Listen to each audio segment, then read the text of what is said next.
Shalom. Call halal Yahweh Bashem Abishai Bashem Rakak Badash.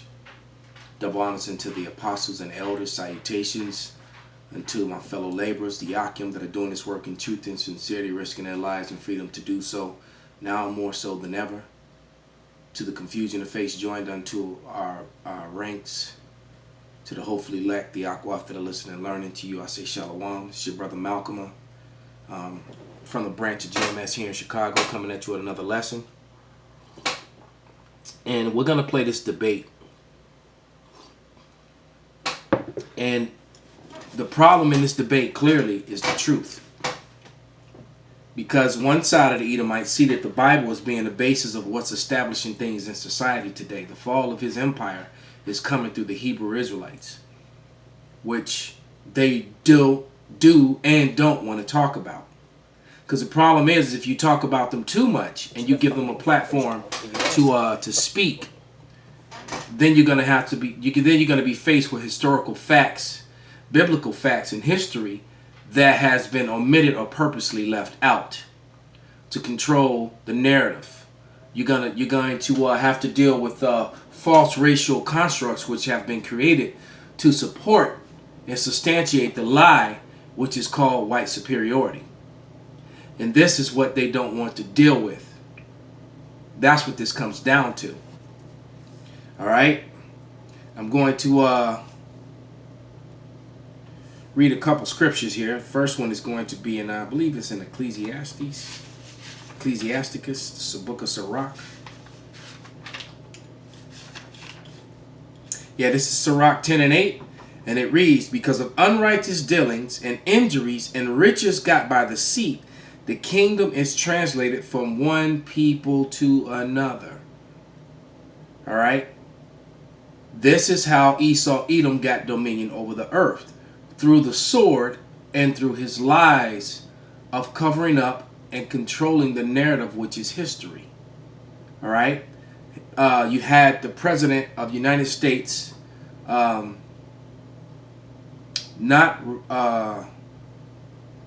Roosevelt, who made the statement that a thorough knowledge of the Bible is better than any college education.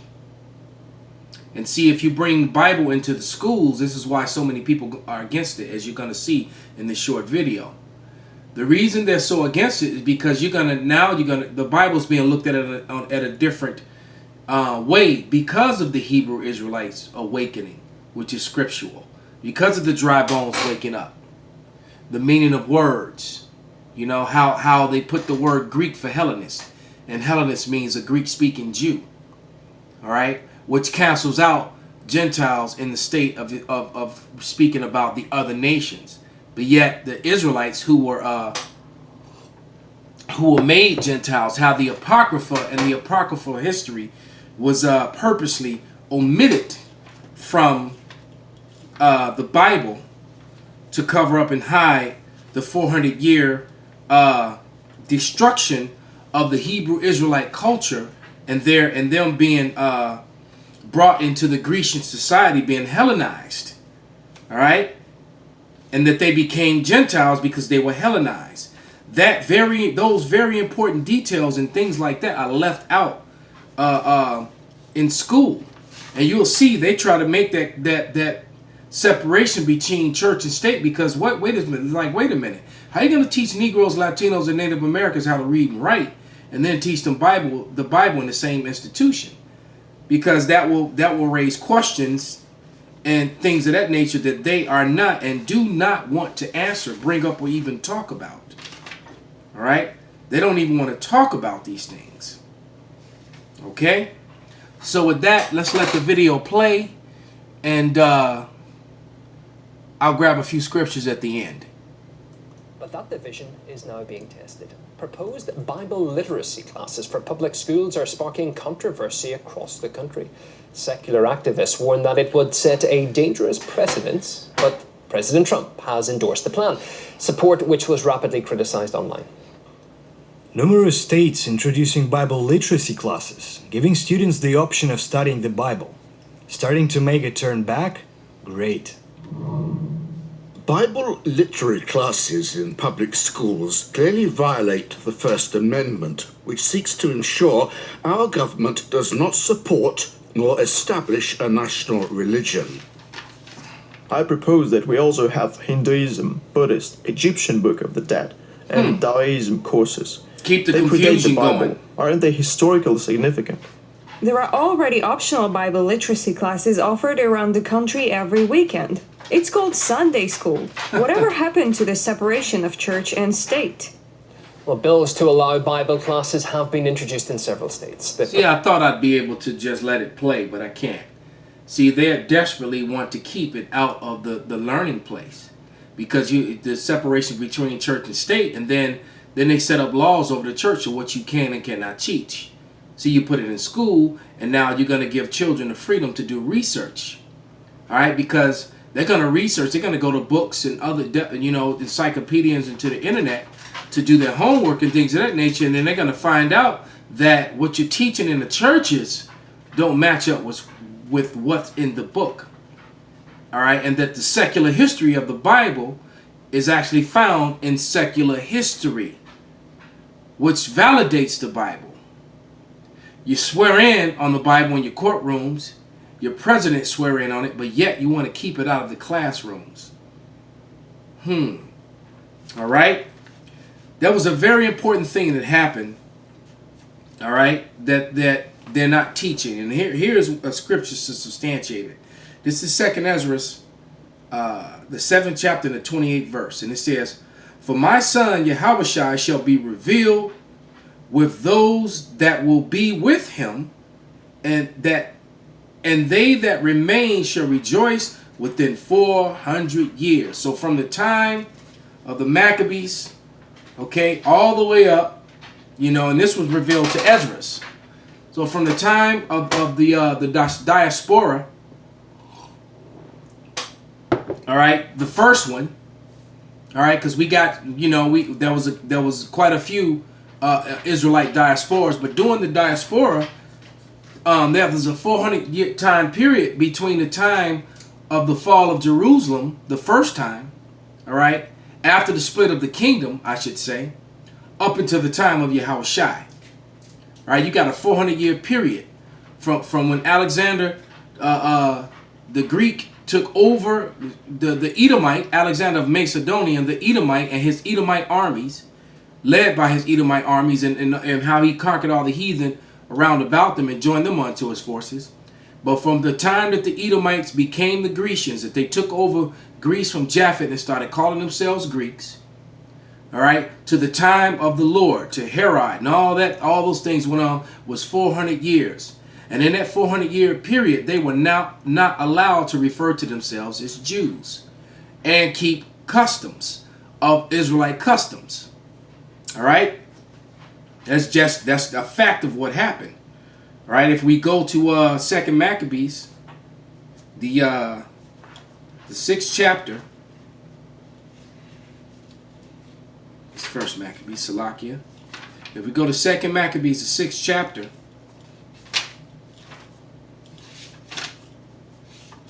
there's an account of it written in the Bible. I'm going to start at verse 6. It says, "Neither was it lawful for a man to keep the Sabbath days or ancient feasts, or profess himself at all to be a Jew. And in the day of the king's birth every month, they were brought by bitter constraint to eat of the sacrifices.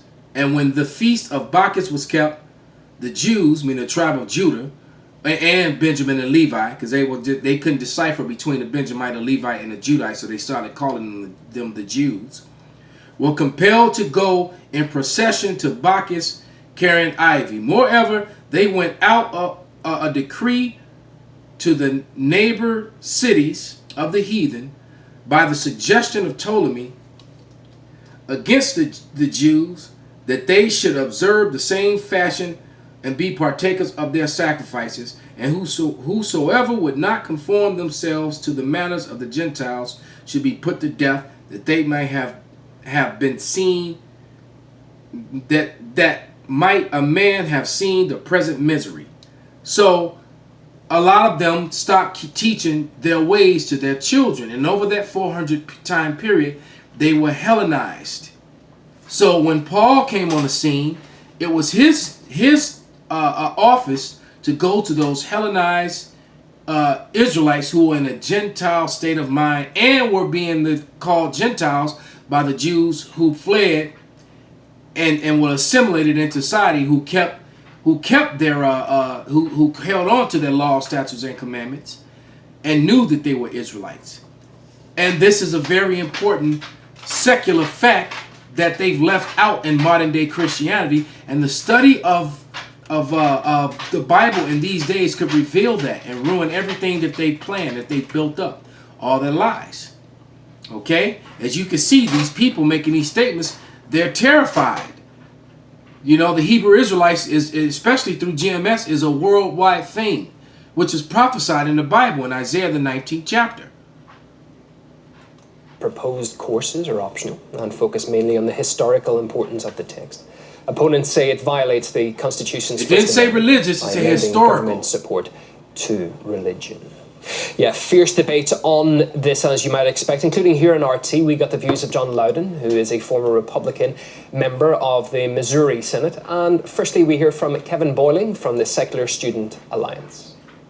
I think one of the bottom lines, and it comes down to, is who do we want teaching religion? I don't want my government teaching religion. I don't want our public institutions teaching religion. I think that's a great place for the religious community. I'm not afraid that kids are going to get Bible instruction or Quran instruction in high school and suddenly be turned into terrible people. I think most of the founding fathers actually had pretty good statements supporting the separation of church and state. Okay. We want our schools to teach. We don't want them to preach. People just want to be left alone. If a school wants to have a Bible class, let them have a Bible class. I don't know why so many people are afraid of a book. If you really want to get into what the historical documents of the Bible are, I'm not sure that there are a lot of things a lot of Christians would want for school to be teaching. The Bible discusses a lot about sex and slavery and genocide and rape.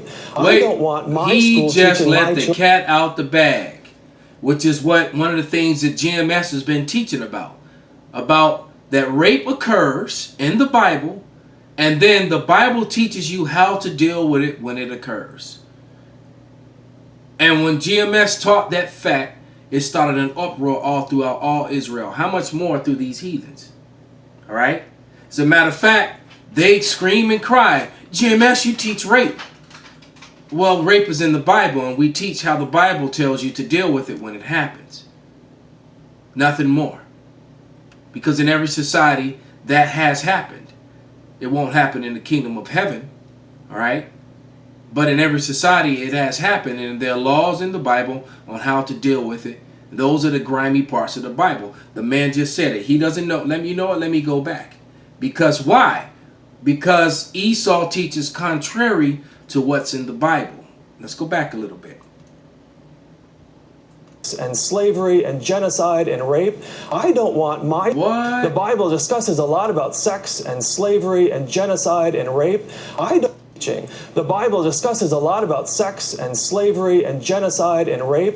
A lot of Christians would want for school to be teaching. The Bible discusses a lot about sex and slavery and genocide and rape. And all those things happen to us by these people on the screen.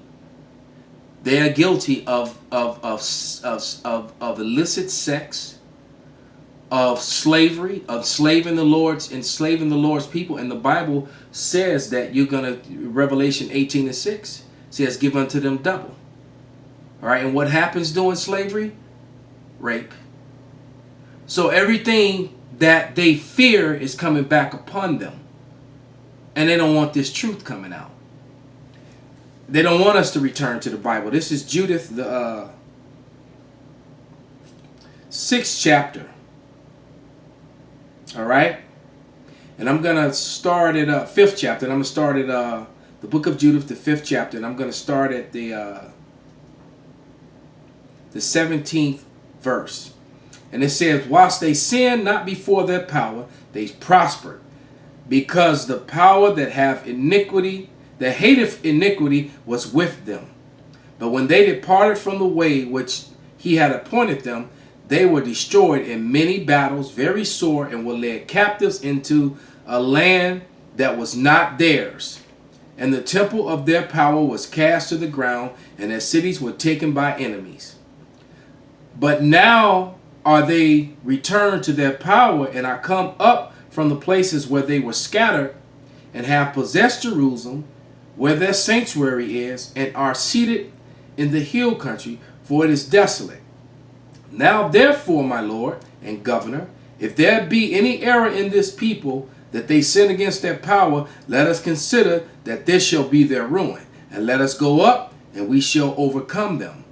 But if there be any iniquity in their nation, let my Lord now pass by, lest their Yahweh defend them, and their power be for them, and we become a reproach before all the world. And that is where we are yet again.